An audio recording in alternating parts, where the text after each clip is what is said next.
别馋，过了腊八就是年。En Chine, la célébration du Nouvel An ne se limite pas qu'au réveillon. Il y a toute une période de festivités qui s'étend sur près d'un mois.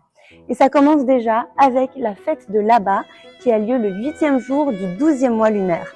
En général, en ce jour, on va manger un bol de bouillie porte-bonheur appelé bouillie aux 8 trésors. Avec ses 8 ingrédients aux vertus santé, ce bol de bouillie est symbole de santé, d'harmonie et d'abondance. Il nourrit le corps et réchauffe le cœur. En chinois, le 12e et dernier mois du calendrier lunaire porte le nom de La Yue. Et si la fête de Laba annonce l'arrivée imminente du Nouvel An chinois, les vrais préparatifs commencent le 23e jour. Et au programme, chaque jour a ses propres coutumes. Ce 23e jour, nommé la petite année, est celui où l'on honore le dieu du foyer. Selon la légende, il quitte alors le foyer pour présenter son rapport annuel à l'empereur de Jade, garant de l'harmonie entre le ciel, la terre et les hommes. En lui offrant des sucreries, on espère qu'il ne mentionnera que nos bonnes actions et qu'il passera les autres sous silence. Le 24e jour, c'est le jour du grand nettoyage, parce que pourquoi attendre le printemps quand on peut le faire avant? Et à l'occasion, on balaye la malchance de l'année écoulée pour faire place à la bonne fortune de la nouvelle. Le 25e jour, on prépare du tofu.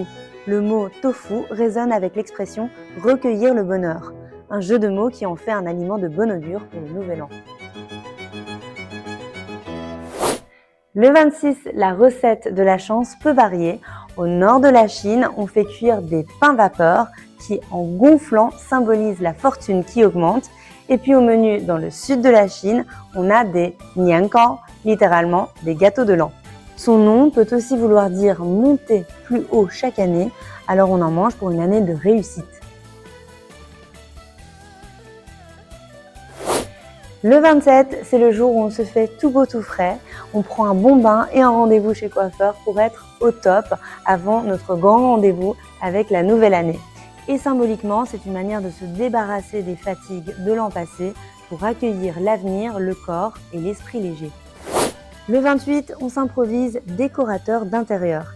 Des estampes colorées, des couplets de printemps, le caractère bonheur dans toutes ses formes ou des papiers découpés, l'atmosphère devient tout de suite plus festive et bien sûr ces décorations apportent paix, richesse et joie à la famille.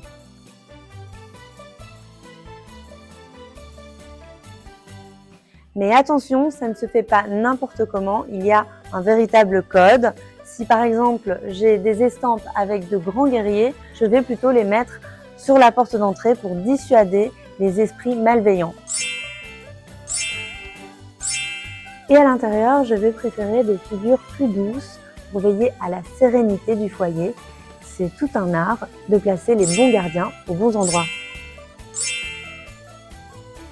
Et enfin, le 30e jour marque le grand réveillon. La journée est mouvementée, hommage aux ancêtres, veillée en famille, cadeaux pour les enfants. Et à minuit, l'année écoulée tire sa révérence avec le fracas des pétards et la lumière des feux d'artifice. Ici, on se souvient des moments cultes du gala du Nouvel An chinois. Il faut savoir que c'est vraiment un phénomène en Chine depuis les années 80 et pour des générations de Chinois, regarder le gala en famille, c'est devenu une tradition. Au fil du temps, les écrans ont changé, mais l'attente du compte à rebours et les moments partagés en famille sont restés. Bonne année! La nouvelle année commence, mais la fête est loin d'être terminée.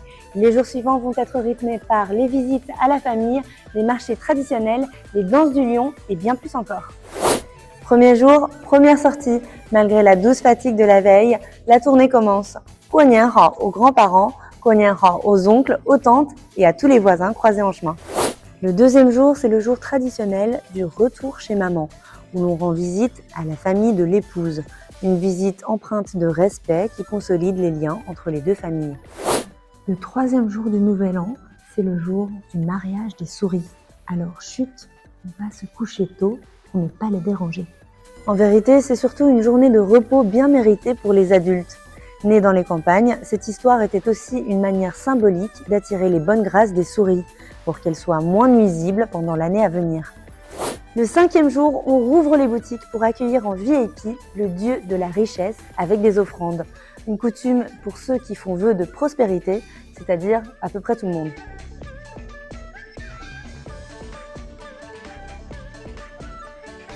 Le 7e jour, c'est le jour de l'humanité. Dans la mythologie chinoise, on dit que la déesse créatrice Minhua aurait façonné l'homme en 7 jours. Et au plat du jour, on a une soupe aux 7 herbes, un breuvage traditionnel qui nous assure santé et longévité. Le 15e jour, c'est le grand final, la fête des lanternes. La nuit s'illumine, on s'amuse à résoudre des énigmes inscrites sur les lanternes, on savoure des boulettes de riz glutineux et les danses traditionnelles animent les rues. C'est le jour magique qui couronne les fêtes du Nouvel An. Et 1, 2, 3, 4. Évidemment, il n'y a pas de fête sans danse, alors je vous invite à faire la danse du Yang avec moi. Et hop, hop, hop, hop. Et voilà, c'était quelques traditions, mais bien sûr, elles ne se suivent pas à la lettre. L'essentiel, ça reste la joie, les retrouvailles et les vœux pour l'avenir. Du coup, dites-nous comment vous aimeriez passer le Nouvel An chinois. Partagez vos idées ou dites-nous s'il y a des traditions qui vous tentent.